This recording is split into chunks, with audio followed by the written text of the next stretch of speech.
নমস্কাৰ সকলোকে পুনৰবাৰ লহৰ কৃষ্ণলৈ স্বাগতম জনাইছোঁ।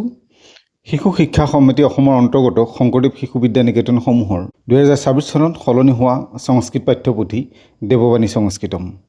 আজি দেৱবাণী সংস্কৃতমৰ সপ্তম শ্ৰেণীৰ নৱমহ পাঠ প্ৰদূষণ সমস্যা পাত্ৰীৰ প্ৰশ্নোত্তৰ লৈ অহা হৈছে। ভিডিঅ'টি আৰম্ভণিৰ পৰা শেষলৈকে চাবা আৰু লাইক কমেণ্ট কৰি কেনে লাগিছে জনাবলৈ নাপাহৰিবা। প্ৰথমতে দিয়া হৈছে অভ্যাস সমানাৰ্থকং পদকং লিখত। সমানাৰ্থক পদসমূহ লিখিব লাগে। এটা উদাহৰণ দিয়া হৈছে জৈনঃ মানৱঃ মনুষ্যঃ নৰঃ।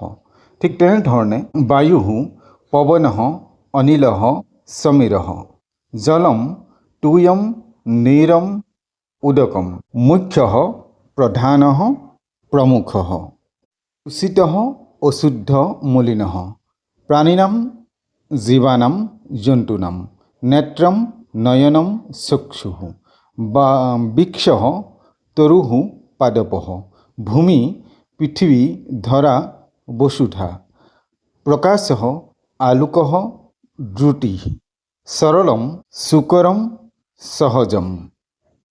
2 নম্বৰ প্ৰশ্নত আছে ৰিক্ত স্থানানিপুৰত খালী ঠাই পূৰ কৰিব লাগে।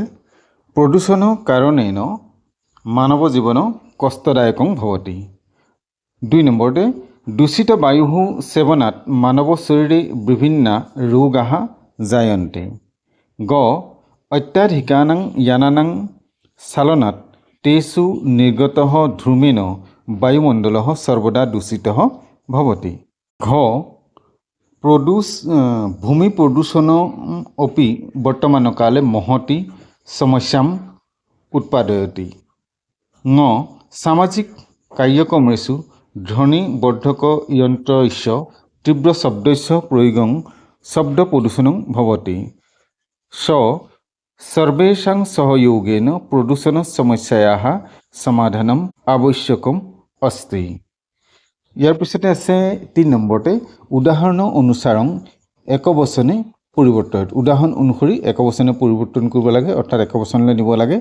এনেকৈ এটা উদাহৰণ দিছে জনঃ জনঃ বৃক্ষঃ বৃক্ষঃ প্ৰাণিনঃ তেষু তস্মিন যন্ত্ৰানাম যন্ত্ৰস্য ৰোগানাম ৰোগস্য ক্ষিপন্তি ক্ষিপতি মন্যন্তে মন্যতে শক্নুবন্তি শক্নুৱতি কুৰ্বন্তি কৰোতি ভৱন্তি ভৱতি।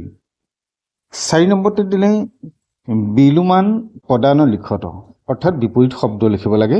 যেনেকৈ উদাহৰণ দিছে যথা স্বাস্থ্যঃ অস্বাস্থ্যঃ প্ৰধানম গৌণম বা অপ্ৰধানম কষ্টদায়কম সুখদায়কম ভয়ংকৰঃ অভয়ংকৰঃ বা সৌম্যঃ অত্যধিকম ন্যূনম অল্পম শুদ্ধঃ অশুদ্ধঃ বা দূষিতঃ সন্তুলিতম অসন্তুলিতম প্ৰকাশম অন্ধকাৰঃ তিমিৰম সংহাৰম সৃজনম নিৰ্মাণম সহযোগঃ অসহযোগঃ সৰলতয়া কঠিনতয়া কঠিনেন। 4 নম্বৰত দিলে বাক্যং শুদ্ধং অশুদ্ধং ৱা ইতি লিখত। বাক্যটো শুদ্ধ নে অশুদ্ধ সেইটো লিখিব লাগে। যেনেধৰণে ক দিলে প্ৰদূষণং সমগ্ৰ বিশ্বস্য প্ৰধান সমস্যা অস্তি শুদ্ধম। খ প্ৰদূষণেন মানৱ জীৱনং সুখদায়কং ভৱতি অশুদ্ধঃ। দূষিত বায়ু সেৱনেন মানৱ শৰীৰে বিভিন্ন ৰোগাः জায়ন্তে শুদ্ধম।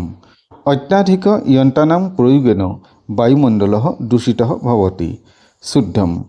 জলাশয়ে অশুদ্ধ বস্তুনাং ক্ষেপণেন জল প্ৰদূষণং ভৱতি শুদ্ধম। অসন্তুলিত মাত্ৰায়াং ৰাসায়নিক সাৰস্য প্ৰয়োগেন ভূমি প্ৰদূষণং ন ভৱতি অশুদ্ধ।